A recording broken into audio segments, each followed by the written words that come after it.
persilakan Bapak Pastor Herian Sutarji untuk menyampaikan kebenaran firman Tuhan. Silakan Pak Heri. Baik, terima kasih Brother Daniel untuk waktunya. Selamat pagi Bapak Ibu Saudara yang dikasihi Tuhan. Apa kabar semuanya? Pagi, baik-baik semua. Tuhan semuanya dalam keadaan sehat. Pagi hari ini saya akan sampaikan sharing firman Tuhan tentang spiritual awareness, tentang kesadaran rohani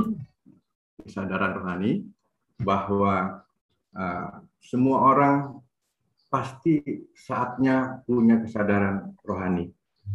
Dan kesadaran rohani ini tidak hanya untuk orang Kristen, tapi juga untuk penganut agama lain, aliran kepercayaan, Islam, Buddha, semuanya pasti punya kesadaran rohani yang mau dan yang mau sadar akan penciptanya.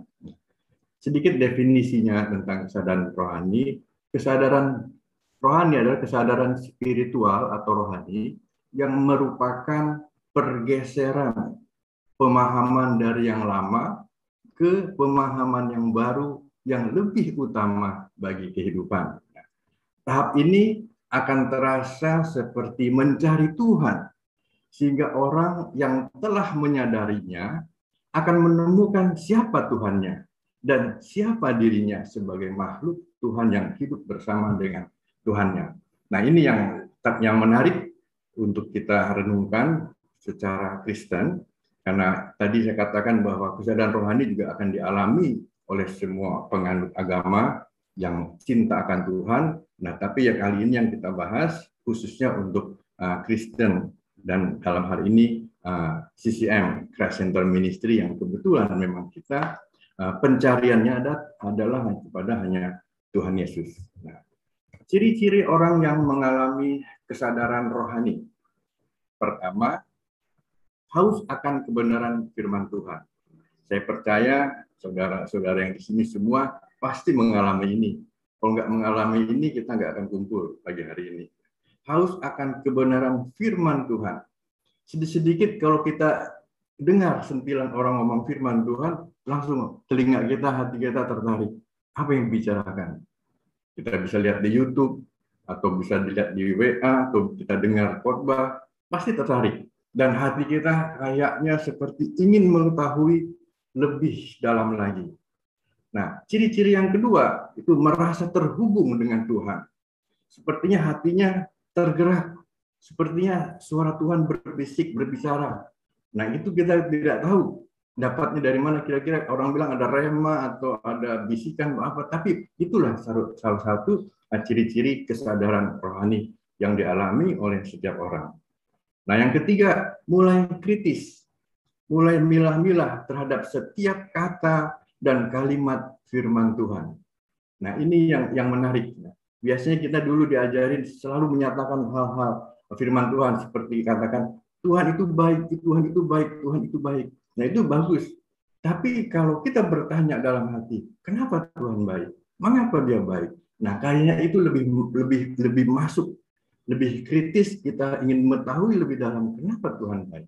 Itu salah satu contoh. Nah, yang keempat, nah ini mungkin teman-teman juga sudah merasakan bahwa kita merasa sendiri karena orang lain tidak memahami pikirannya. Nah, jadi jangan heran kalau orang yang sudah mulai masuk ke awareness, spiritual awareness, itu kadang-kadang dia merenungkan sendiri, dia nulis sendiri, dia dapat jawaban sendiri. Tapi begitu mau komunikasikan dengan teman, kadang-kadang teman agak sedikit nggak nyambung, perlu waktu. Nah, itu jangan heran, dan akhirnya kita ngerasa, aduh, sama siapa ya saya mau diskusi hal-hal ini. Nah, itu yang menarik, dan saya yakin teman-teman juga pasti mengalami secara pribadi hal-hal seperti ini. Nah, dalam Kolose 1:27, Rasul Paulus berkata, kepada mereka Allah mau memberitahukan betapa kaya dan mulianya rahasia itu. Nah, ini kata-kata rahasia itu di antara bangsa-bangsa lain, yaitu Kristus ada di tengah-tengah kamu, Kristus yang adalah pengharapan akan kemuliaan.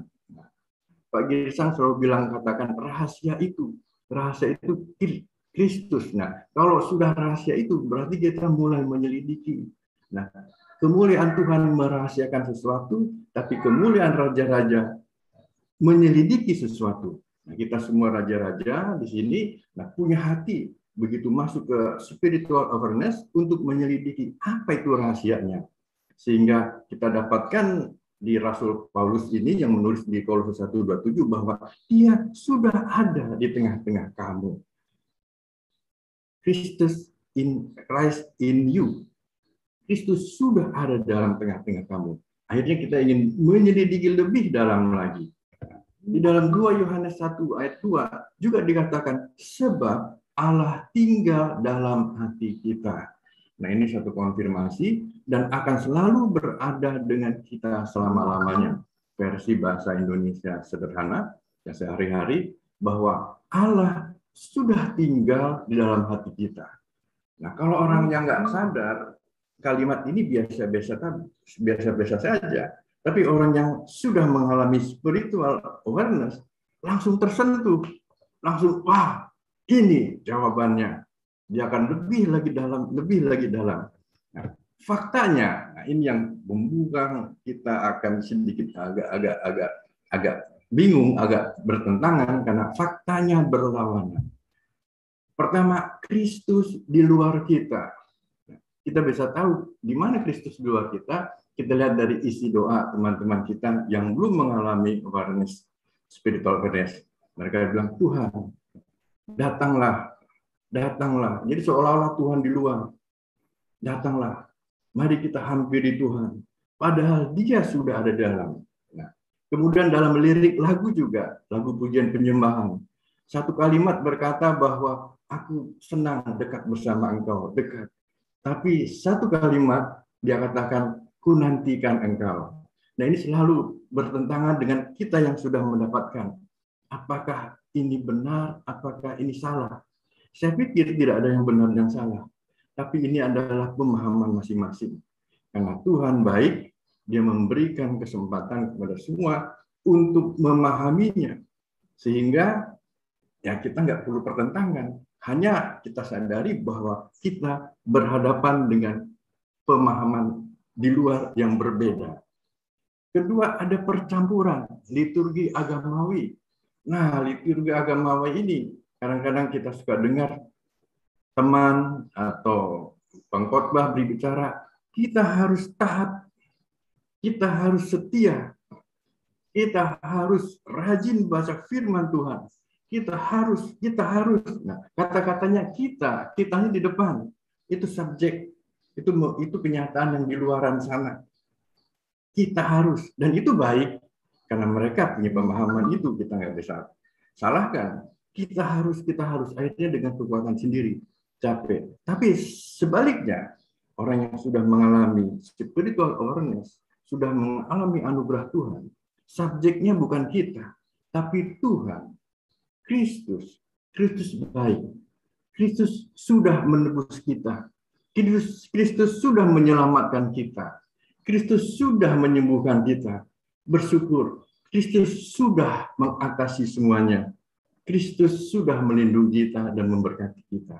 Jadi itulah hal-hal yang bertentangan, yang berlawanan, dan itu tidak perlu heran karena kita sudah mengetahui bahwa mereka masing-masing punya pemahaman sendiri-sendiri dan itu kita hargai. Nah, inilah kenyataan di luaran sana sehingga tidak maksakan kehendak, kita tidak stres karena selalu berlawanan, tapi kita bersyukur bahwa Tuhan menganugerahkan pemahaman yang lebih lagi dalam seperti yang kita alami sekarang selama ini. Ketiga, pergumulan hidup. Kadang saya di tempat yang lama selalu ada dalam lingkungan teman-teman yang selalu berbicara, saya bergumul dengan pekerjaan saya bergumul dengan pelayanan saya bergumul dengan keluarga. Jadi sepertinya, hidupnya banyak perperangan, banyak pergumulan. Ini gimana Kristus ini? Sedangkan dia adalah Raja Damai. Dia selalu memberi solusi dan ada dalam diri kita. Tapi saya pikir benar juga kalau Kristus, pikiran dari setiap orang itu ada di luar, Jadi seolah-olah dia minta lagi, Tuhan, tolong Tuhan, kenyataannya begini. Tapi kalau dia sadar bahwa Tuhan ada di dalam, dia pasti menolong. Kita hanya komunikasi, Tuhan gimana caranya ini. Dia pasti kasih jalan keluar. Nah, yang keempat, kita selalu dengar peperangan rohani. Memang roh-roh jahat kita rasakan ada di sekitar kita, seperti perasaan-perasaan jahat timbul atau masuk ke satu ruangan, satu wilayah, ada perasaan-perasaan terlalu berat, memang ada. Tapi tidak perlu diperangi. Karena apa? Sudah diselesaikan oleh Tuhan Yesus di kayu salib. Dan kita sadar bahwa kuasa Tuhan ada dalam hati dan pikiran kita. Kita nggak usah pikirkan. Kita jalani saja, kita lawan saja, atau kita biarkan saja. Karena dia sudah kalah. Kenapa kita harus menyibukkan diri dengan peperangan rohani? Nah, kenapa kita punya berhadapan dengan pemahaman orang lain seperti ini? Karena mereka masih menyangka Tuhan memberikan kuasa kepada kita untuk berperang melawan roh-roh jahat. Sedangkan Tuhan Yesus sendiri sudah selesai. Tetelestai katanya sudah selesai semuanya. Tidak perlu diperangi lagi. Tapi mereka pikir masih harus diperangi. Setiap hari diperangi. Setiap hari harus doain. Peperangan ini, peperangan itu. Aduh, kayaknya capek. Dan saya dulu ada di situ. Saya ngalami dan bersyukur setelah tahu ini. Wah, ternyata kita sudah menang. Ngapain lagi diperperangi? Dan setelah jalan setiap waktu memang sudah terbukti. Tidak perlu lagi diperangi. Kita sudah menang. Nah, hal yang kelima, nah ini perbedaan pemahaman makna yang jasmani dan rohani. Saya dulu ingat guru saya selalu bilang setiap makna itu kita lihat dari dua sisi. Seperti malam, ada siang. Ada baik, ada jahat, selalu dua sisi. Nah, saya kasih contoh perumpamaan yang pertama, barang siapa memelihara anjing di rumahnya, maka malaikat pembawa berkat tidak akan masuk ke rumah itu.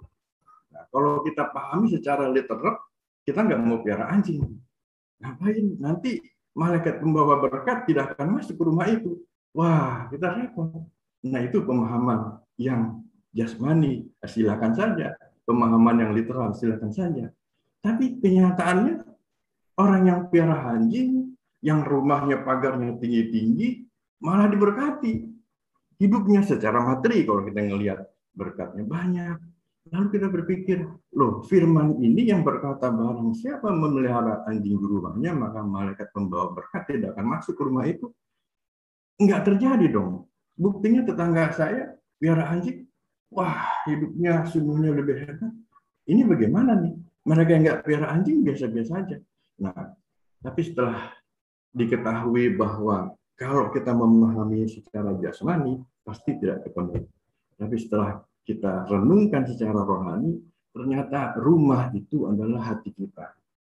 Barang siapa memelihara anjing, artinya memiliki sifat anjing dalam hati kita yang selalu menggonggong, mencari kesalahan orang lain, mencium sana, ngendus sini, ya pasti orang nggak akan dekat lah.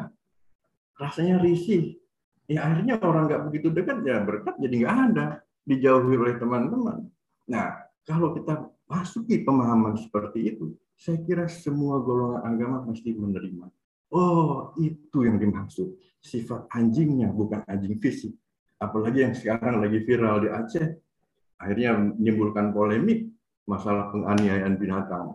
Karena pemahamannya literal. Jangan pelihara anjing. Tapi kalau kita balik ke belakang, Tuhan ciptakan semua makhluk sama berharga. Tidak ada yang najis, tidak ada yang aneh. Itu yang contoh pertama, perbedaan pemahaman. Contoh yang kedua, hidup. Kita hidup menunggu apa? Nah, ini yang literal, ini yang simple. Hidup ini kita menunggu apa? Teman-teman ada yang tahu? Ada yang jawab, hidup menunggu mati. Hidup menunggu ajal. Hidup menunggu waktu Tuhan. Ya boleh-boleh aja. Jawaban itu, hidup menunggu segala macam hal-hal yang rohani. Menunggu waktunya, saatnya. Tapi ada yang literal, yang pas, yang nggak bisa dibantah. Yang kemarin-kemarin kita alami pada ketakutan semua. Hidup menunggu udara, hidup menunggu oksigen. Kita hidup tanpa udara, kita mati. Nah, itu pemahaman-pemahaman yang kadang-kadang literal benar, kadang-kadang yang rohani terlalu jauh, yang bukan literal terlalu jauh. Nah, itu kita harus bisa membedakan bagaimana setiap makna dari hal-hal yang spiritual dan yang literal. Nah, yang ketiga, apa yang pantas dibawa mati? Saya juga dulu pernah dapat pertanyaan ini, apa yang pantas dibawa mati? Jawabannya disuruh balik lagi seminggu kemudian. Ada yang bilang amal ibadah, ada yang bilang kebaikan kita, ada yang bilang pengetahuan kita, ada yang bilang nama baik kita. Apa yang pantas dibawa mati? Ternyata jawabannya simpel. Yang pantas dibawa mati ikan. Ibu-ibu tenteng ikan di pasar. Nah, kalau yang dibawanya kucing, nggak bagus, nggak pantas. Atau yang dibawanya ikan yang hidup, nggak pantas. Nah, itu yang dibilang, apa yang pantas dibawa mati? Ya ikan. Masuk akal. Nah, ini seperti joke ya, tapi kalau dipikirkan, kita kadang-kadang memahaminya seperti itu. Nah, yang keempat, perbedaan antara messenger, kurir, dan ambasador, duta. Messenger hanya menyampaikan pesan aja, isinya nggak tahu. Pokoknya kata-kata firmannya ini, terima saja. Saya tahu isinya, saya nggak tahu. Nah, itu dibilang messenger. Tapi kalau ambasador, dia tahu. Sebelum diutus untuk mewakili satu hak tertentu, dia pelajari dulu. Dia pelajari dulu, kalau nanti ditanya di tempat lain, dia bisa jawab mewakili orang yang mengutusnya. Nah, itulah ambasador. Seperti duta besar.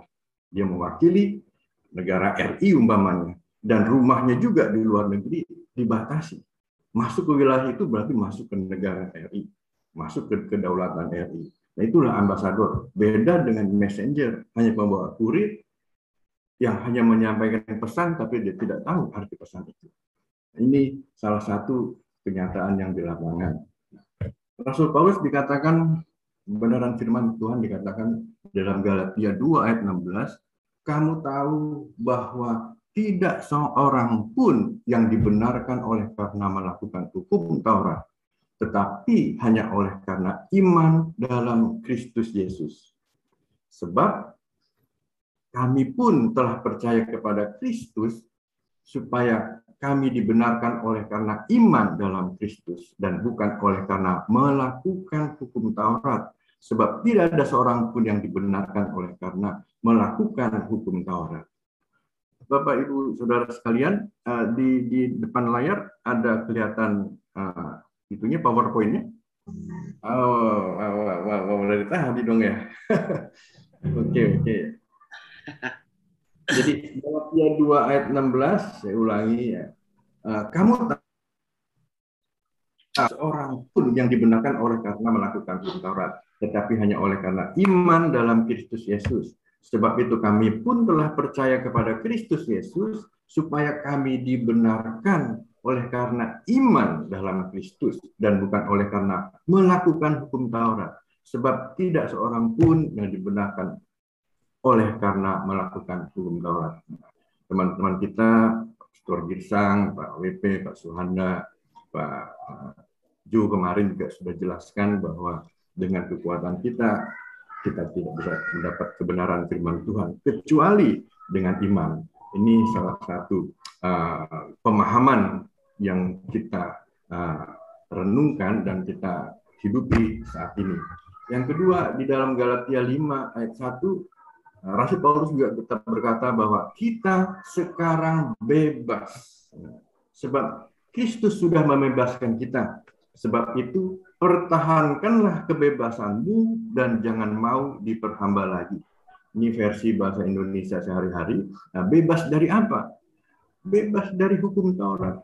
Yang harus ini, harus itu, harus ini. Sepertinya ribet yang tadi disebutkan di awal. Sepertinya, kita mau mengikuti satu keyakinan, kepercayaan, mau damai, mau tenang. Tapi kita harus ini, harus itu, kayaknya rasa-rasanya enggak deh ya. Capek banget Tuhan suruh-suruh ya. Udahlah terserah. Nah, tapi setelah kita tahu pemahaman ini, wow, kita rasanya merdeka, dan menikmati kehidupan. Nah, pertanyaannya, lalu bagaimana dengan teman-teman yang masih melakukan itu? Ya, kita hanya geleng kepala saja, hanya simpatik saja. Kalau bisa dikasih tahu, bagus, mereka nerima. Tapi kalau mereka nolak, ya apa boleh buat. Itulah pemahaman yang berbeda-beda dan kenyataannya seperti itu. Lalu apakah mempengaruhi keselamatan? Masalah keselamatan yang kita tahu bahwa kita percaya dengan iman kepada Tuhan Yesus pasti diselamatkan. Tapi mengenai pemahaman ini, saya percaya Tuhan mengasihi. Tuhan punya acaranya sendiri kepada mereka yang masih menunggu-nunggu. Kita nggak punya hak untuk menghakimi. Tapi secara alkitabiah kita melihat bahwa Ia sudah datang dan semuanya sudah selesai. Kita hanya menikmati hidup bersamanya seperti tadi di dalam penjelasan tentang spiritual awareness tadi, bahwa kalau sudah bertemu dengan Tuhannya, ya bisa menikmati hidup bersamanya. Kemudian di dalam Galatia 5 ayat 4 Rasul Paulus berkata, kamu lepas dari Kristus. Nah, ini jawaban yang tadi. Jikalau kamu mengharapkan kebenaran oleh hukum Taurat, kamu hidup di luar kasih karunia, outside the grace. Wah, ini udah jelas. Rasul Paulus ini sudah berkata begitu. Jadi sudah satu konfirmasi bahwa kalau kita balik lagi mengikuti keyakinan dengan melakukan dengan kekuatan sendiri hukum Taurat, nah kita lepas dari Kristus. Lalu apa yang harus kita lakukan? Nah, ini kadang-kadang saya juga berpikir, setelah Christ in you, setelah Christ in us, setelah Christ in me, what next? What now we have to do? Nah, apa yang harus kita lakukan? Nggak ada yang kita lakukan, kata Pak Suwanda, nggak ada yang kita lakukan. Semua sudah selesai, semua sudah dilakukan oleh Kristus. Kita hanya menikmati dan sadar. Ini bilang aware. Kadang-kadang kita nggak sadar, nggak ngeh. Kalau Pak Paruntungan di sang bilang nggak ngeh. Tapi yang pertama sadar bahwa Allah itu roh. Allah itu roh, tidak dibatasi ruang waktu. Yohanes 4 ayat 24 dikatakan Allah itu roh, dan barang siapa menyembah Dia harus menyembahnya dalam roh dan kebenaran. Maksudnya dalam roh ya kita berpikir, kita merenungkan, rendahkan hati, perasaan semua kita sudah menyatu bahwa Dia ada di dalam hati dan pikiran kita. Itulah menyembah, merenung. Orang bilang meditasi bahwa Kristus ada dalam kita. Dan kebenaran itu tidak ada siapa lagi kalau bukan Kristus. Akulah jalan dan kebenaran dan hidup. Barang siapa percaya kepadaku, ia akan hidup walaupun sudah mati. Sudah mati apanya? Sudah mati rohnya. Dan barang siapa yang hidup dan percaya kepadaku, tidak akan mati selama-lamanya. Wow. Yohanes 11 ayat 25 dan 26. Itu luar biasa. Percaya, sadar pada yang kebenaran itu Allah. Kita tidak akan mati. Rohani kita, tapi akan hidup. Kalau jasmani ya pasti mati. Karena ketentuan firman Tuhan dalam Khotbah 7 ayat 12 bahwa debu kembali kepada tanah seperti semula dan roh kembali kepada yang menganugerahkannya. Bapak Ibu, itulah yang dikatakan setelah kita Christ in you, Christ in me, what next? Pertama, tetap sadar bahwa Allah itu roh. Dia ada setiap saat menyertai kita. Di dalam kesadaran kedua, bahwa hidup dipimpin oleh rohnya. Galatia 5 ayat 18, Rasul Paulus katakan, akan tetapi jikalau kamu memberi dirimu dipimpin oleh roh, maka kamu tidak hidup di bawah hukum Taurat. Jadi kalau kita nggak mau pusing bahwa apakah ini percampuran, apakah saya melakukan hukum Taurat, saya harus berdoa, harus ini, nggak usah pusing.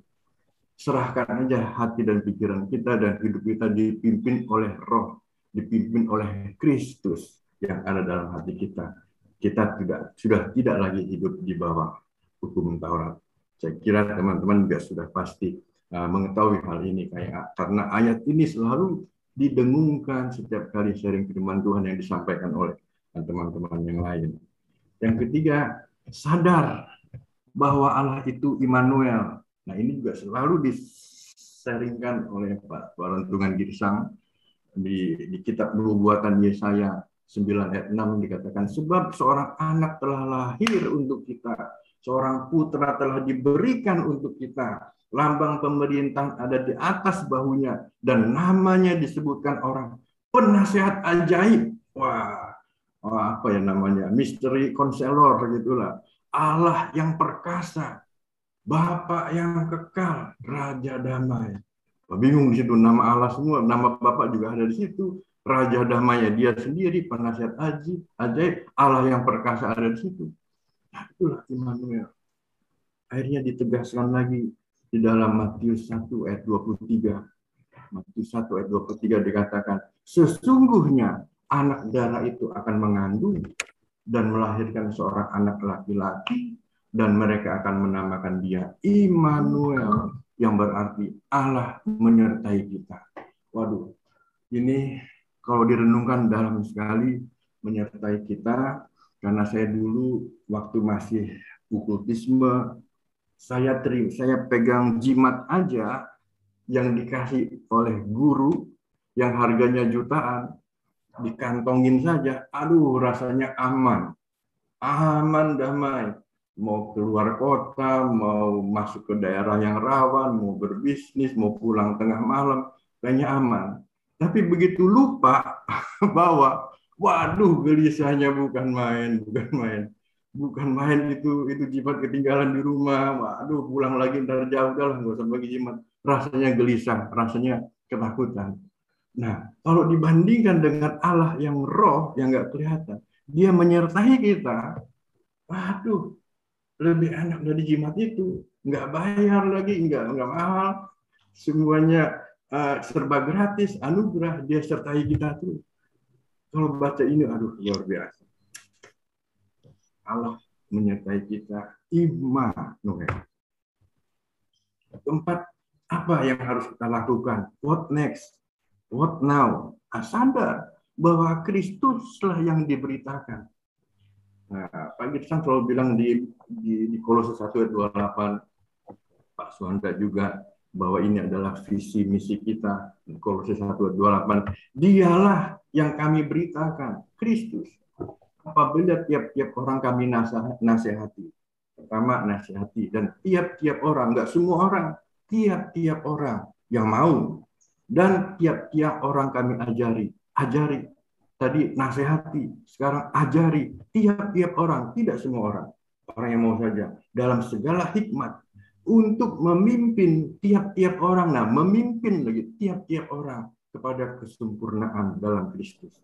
Jadi nasihati, ajari, pimpin, dan lagi tiap-tiap orang bisa satu person ke person, pribadi ke pribadi, karena sulit menerima ini, kita harus akui kenyataan, pemahaman ini sulit. Dan itu juga hanya anugerah. Jadi kita bersyukur bahwa Rasul Paulus sudah menegaskan dalam Kolose 1 ayat 28 bahwa yang diberitakan itu hanya Kristus, tidak ada yang lain. Karena dialah harta hidup kita, harta yang mahal itu. Kemudian yang kelima, sadar dan selidikilah Alkitab, firman yang tertulis dengan tuntunan Kristus yang hidup di dalammu, agar pengenalan akan dia bertambah-tambah 100 kali, 60 kali, 30 kali. Nah, kemarin Pastor Suhanda katakan bahwa dalam serinya firman yang tertulis versi firman yang hidup. Nah, ini benar-benar satu konfirmasi, satu penjelasan bahwa firman yang hidup itu yang sudah masuk ke dalam hati dan pikiran kita itu akan menjelaskan firman yang tertulis, sehingga kita lebih lagi mengenal akan Allah yang kita kenal 100 kali, 60 kali, 30 kali lipat. Dulu saja waktu saya masih ikut teman-teman untuk baca Alkitab 10 pasal setiap hari dalam 4 bulan selesai, itu sudah luar biasa. bacanya ngebut aja, nggak ngerti aja udah kayaknya wah begini ya. Jadi kita bisa lihat garis besar Alkitab dari PLPB secara keseluruhan. Itu saja sudah diberkati. Luar biasa. Apalagi Kristus yang hidup itu yang menjelaskan kepada kita. Nggak usah pakai 10 pasal. Satu ayat aja. Aduh, Mak. Ini rupanya. Dapat lagi penemuan baru. Akhirnya bertambah. 100 kali lipat. 60, 30. Dan rasanya merdeka. Merdeka sekali. Yang keenam. Nah ini. Apa yang harus dilakukan? Kalau crash in you. Kalau kita sudah selesai. What next? Ya sadar. Dan bekerjalah seperti yang kita sekarang lakukan pekerjaan kita secara maksimal selama masih di dunia ini sesuai keterampilan, bakat, talenta, pengetahuan yang dimiliki agar menjadi berkat dan jawaban bagi banyak orang dan nama Tuhan Yesus Kristus dimuliakan. Ini selalu sering disampaikan oleh Pak Gidesan. Gali potensimu, kerjalah secara maksimal, crash in you, karena dia sudah ada di dalam. Dia yang memberikan tuntunan, dia yang memberikan nasihat, dia memberikan solusi, dia akan memberikan inovasi, sehingga kita bekerja maksimal. Dan orang akan melihat dari hasil ide-ide kita yang ada dalam, yang sebenarnya itu adalah ide dari Kristus yang ada dalam hati kita. Bapak Ibu sekalian, sebagai penutup, saya hanya bisa memberikan imajinasi, membayangkan bagaimana jika banyak orang percaya, sadar bahwa Kristus ada dalam hati dan pikiran mereka, maka Kristus pasti membukakan rahasia dirinya yang tertulis di dalam Alkitab. Bagi orang yang sudah Christ in you, Christ in me, Christ in us, maka Kristus pasti membukakan rahasia dirinya yang tertulis dalam Alkitab. Pengenalan akan dia akan terus bertambah, dan bertambah. Lalu bagaimana juga kalau kita membayangkan orang percaya, sadar, aware, kata Pak Girsang, aware bahwa Kristus sudah ada dalam dirimu, maka Kristus pasti memberikan hikmat, solusi, kekuatan, damai sejahtera yang melampaui akal manusia kepada orang yang memintanya. Jadi luar biasa. Kalau kita bayangkan teman-teman kita, keluarga kita sudah Christ in you, pasti Yesus yang langsung memberikan hikmat kepada dia, solusi, kekuatan, damai sejahtera. Tidak lagi ada pergumulan, karena Tuhan Yesus katakan, aku menyertai engkau. Masalah pasti ada. Tuhan Yesus nggak pernah berjanji bahwa masalah kamu pasti beres. Kalau saya ada di hatimu, tidak katakan begitu. Masalah tetap ada. Tapi janjinya, ia selalu menyertai. Nah, kalau Tuhan sudah menyertai, ya dia yang penasehat ajaib, dia yang raja damai, dia Allah yang kekal, ya pastilah kecipratan, pastilah kebawa-bawa gitu. Ini loh solusinya. Ini loh semua sumber hikmat yang ada padanya mengalir kepada kita. Jadi luar biasa sekali. Kalau sudah Christ in you. Kemudian kita bayangkan kalau kita semua sudah Christ in you, aware, sadar bahwa Kristus sudah ada dalam diri kita. Pasti dia memberikan motivasi, memberikan inovasi, keberanian, semangat kepada mereka yang membutuhkannya. Nah, motivator aja yang di luar, kalau kita selidiki dalam-dalam, apa yang disampaikannya yang menggugah hati semua orang, sampai banyak yang datang ke motivator yang terkenal. Kalau kita perhatikan, kalimatnya semua berasal dari kitab suci. Coba digali, pikirkan semua motivator yang terkenal. Anthony Robbins, jadi siapa?